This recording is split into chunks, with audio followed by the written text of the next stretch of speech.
The 2025 Rivian R1S is better, but so is its competition.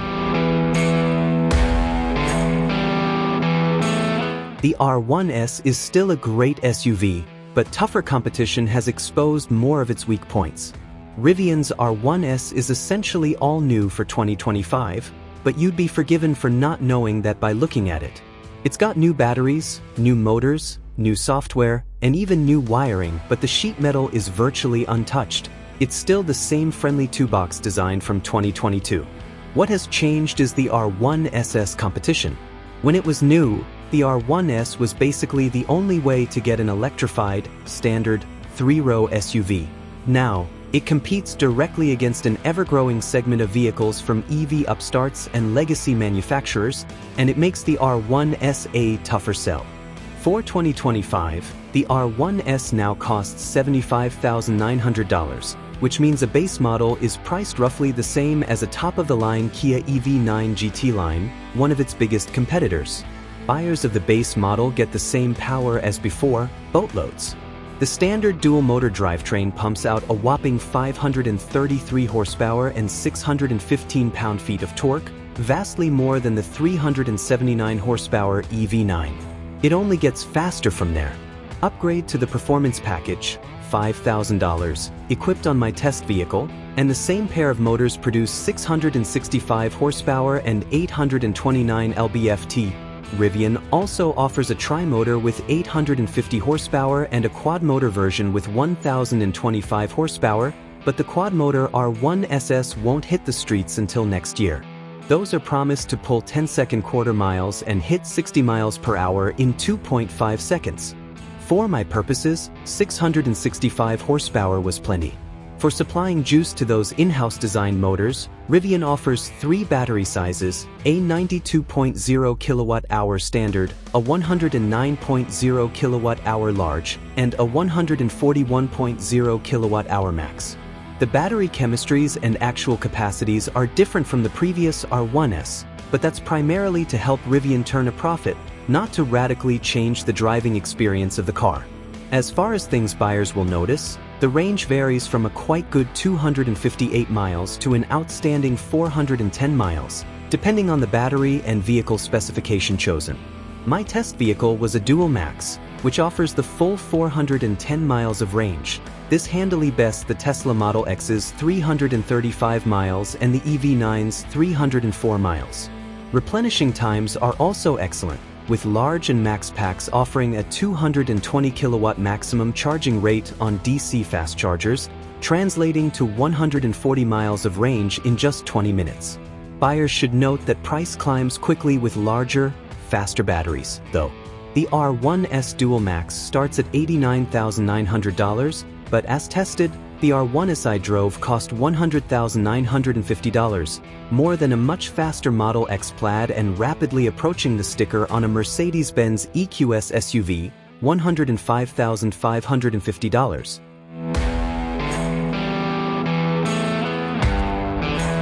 This is where comparison shopping the R1S starts to show weaknesses. For buyers who value off-road ability, the R1S is unrivaled by any EV short of the Hummer. 36 inches of wade depth, 15 inches of ground clearance, 35.8 degrees of approach angle. But on the road, it isn't quite a premium ride. Despite updated and improved suspension, the R1S rides like an old-school SUV than a modern-day luxury EV. In normal, it feels a bit too stiff on less maintained B roads. In soft, it rides like its rebound rate doesn't quite match its compression rate. And potholes at speed lead to more cabin vibration than its road-focused electric competition. The 2025 model is updated to a hydraulic anti-roll system, which works excellently as body lean in cornering is well managed. The steering is sharp and the Dual Max stayed well planted on full throttle pulls. Still, because of the suspension tuning, if I were choosing a vehicle for a long road trip, I'd be more likely to eye an EV9 or an EQS for overall ride comfort. Inside the cabin, I appreciated the new software written for the 15.6-inch infotainment screen and 12.3-inch driver gauge cluster. Response times are excellent, and graphics for changing drive modes and entering menus are crisply animated. The electric dimming roof-spanning skylight equipped on my Dual Max was gorgeous and worked well, when dimmed, at keeping most of the heat out of the interior despite 100+ F temps outside. The synthetic leather upholstery feels nice enough. The new in-house premium audio system blasts tunes with clarity, and the wood grain trim is a thoughtful touch. It's pleasant when parked.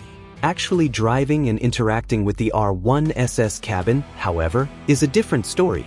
Rivian has persisted with its virtually button-free philosophy for 2025, and the R1S suffers greatly for it.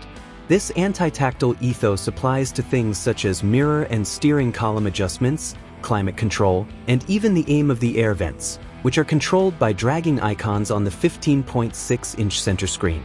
Even tech-centric Lucid doesn't relegate climate control aim to its touchscreen. While minimalism has its place, the R1S's single-minded insistence on a screen-centric cabin is frustrating. It's also at odds with its off-road audience. I shouldn't need to remove my gloves after a long day skiing to re-aim my heat towards my hands. The NFC card key also gave me troubles, even on my short test drive, as the vehicle didn't recognize I'd left it in the center console sometimes when I'd hop out to take photos. The R1S also still lacks Android Auto and Apple CarPlay functionality, although 2025 models offer a $149 per year Connect Plus subscription, which offers Apple Music and Spotify integration, as well as thousands of other streaming apps. This puts the R1S in a strange spot. In 2025 models, Rivian dropped 40 pounds from the wiring, improved its motor and battery engineering, drastically cut the number of computers required on board, and added hardware that can support semi-autonomous functionality to rival Autopilot and Super Cruise. The complete semi-autonomous software still isn't available, although Rivian has added an automatic lane change feature via an OTA update this summer.